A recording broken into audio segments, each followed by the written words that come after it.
Ô, nó cho ba mẹ càn chứ nó muốn vấn gì nữa.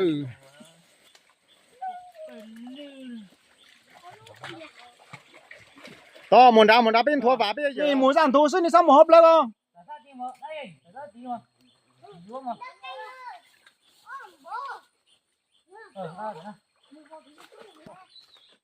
Của lớp phò là có rồi, cuốn đây là cái nào rồi. Này thì làm gì ăn được cá đây. Wow, một bên ca xin đất chỉ biết đâu cũng. Nhấp bể con một cái. Chơi mất cái gì đó, không tao bể con mất đâu à. Cái này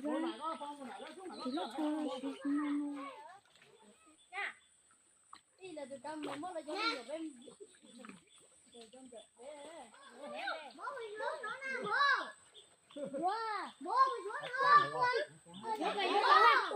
vô coi này mảnh mảnh á ông ấy lại hả bố bây giờ nó bây giờ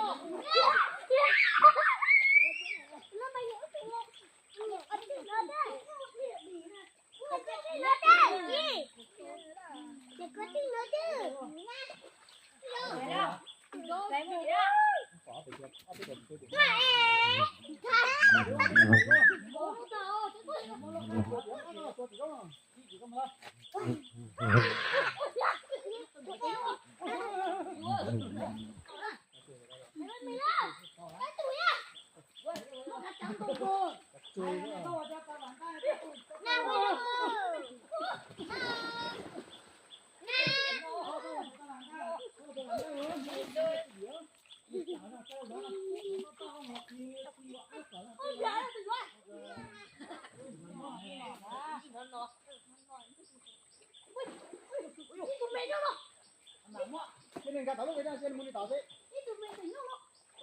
tôi yêu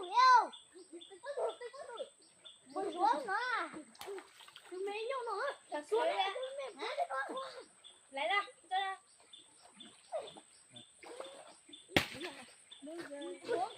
vô nó to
Kami con đâu cỡ thì à đâu